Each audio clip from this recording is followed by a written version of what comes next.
AP CM Chandrababu Naidu ఇవాళ ఉత్తరాంధ్రలోని 3 జిల్లాల్లో పర్యటించనున్నారు. అనకాపల్లి, విజయనగరం, విశాఖపట్నం జిల్లాలో పలు కార్యక్రమాల్లో పాల్గొనున్నారు. ఉదయం అమరావతి నుంచి హెలికాప్టర్లో బయలుదేరి అనకాపల్లి జిల్లా కే కోటపాడు మండలం ఆలమండ గ్రామానికి చేరుకుని స్వర్ణాంధ్ర స్వచ్ఛాంధ్ర కార్యక్రమంలో పాల్గొంటారు. ఉదయం 11:05 ఏ కోడూరు జడ్పీ హైస్కూల్ సమీపంలోని ప్రజావేదికకు చేరుకుని మధ్యాహ్నం 1:15 వరకు జరిగే కార్యక్రమాల్లో పాల్గొని ప్రసంగిస్తారు. మధ్యాహ్నం 2:20 పార్టీ కేడర్ సమావేశానికి హాజరవుతారు. అనకాపల్లి పర్యటన అనంతరం విజయనగరం జిల్లా ఎస్ కోటకు చేరుకున్న సీఎం సాయంత్రం 4:20 ఎమ్మెల్యే కె లలిత్ కుమార్ నివాసానికి వెళ్లనున్నారు.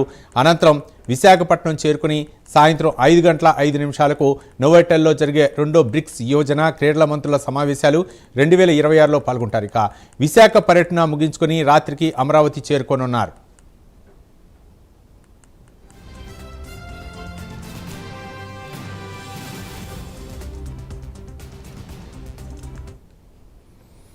ఏపీ సీఎం చంద్రబాబు నాయుడు ఈరోజు 3 జిల్లాల్లో పర్యటించినారు. అంతేకాకుండా ఈరోజు విశాఖలో జరిగే బ్రిక్స్ మంత్రుల సమావేశంలో కూడా పాల్గొన్నట్లు తెలుస్తుంది. దీనిపై పూర్తి సమాచారం మా అసోసియేట్ ఎడిటర్ వాసు అందిస్తారు. వాసు, సీఎం నారా చంద్రబాబు నాయుడు ఇవాళ ఉత్తరాంధ్రలో 3 జిల్లాల్లో కూడా పర్యటించినారు. అనకాపల్లి, విజయనగరం, విశాఖపట్నం జిల్లాల్లో పలు కార్యక్రమాలు పాల్గొన్నారు. ఉదయం అమరావతి నుంచి హెలికాప్టర్ బయలుదేరి అనకాపల్లి జిల్లా కే కోటపాడు మండలం ఆలమండ గ్రామాన్ని చేరుకుంటారు. అక్కడ స్వర్ణాంధ్ర స్వచ్ఛాంధ్ర కార్యక్రమం పాల్గొంటారు.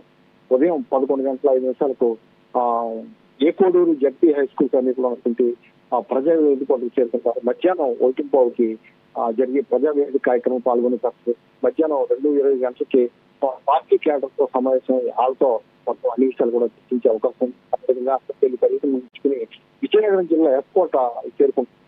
సాయంత్రం 4 గంటల ఎమ్మెల్యే అక్కడ ఎస్కోట ఎమ్మెల్యే కె లలిత్ కుమారి నివాసానికి వెళ్లి అక్కడ మొత్తం కూడా కార్యక్రమాలు పాల్గొంటారు. సాయంత్రం 5 గంటలకి విశాఖ నగరానికి రెండో బ్రిక్స్ దేశాల సదస్సులో పాల్గొంటారు.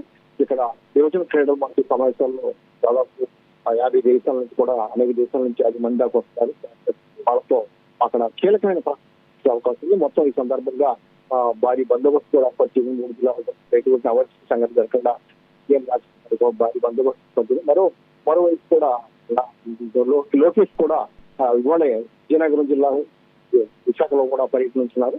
అందువల్ల మంత్రులు సీఎం లేదా మంత్రులు పర్యటన సందర్భంగా బిగ్ దేశాల నుంచి దాదాపు అనేక మంది ప్రతినిధులు రావాల్సిన దేశాల నుంచి, అందువల్ల ఎటువంటి అవాంఛ భారీ బందోబస్తు ఏర్పాటు చేశారు.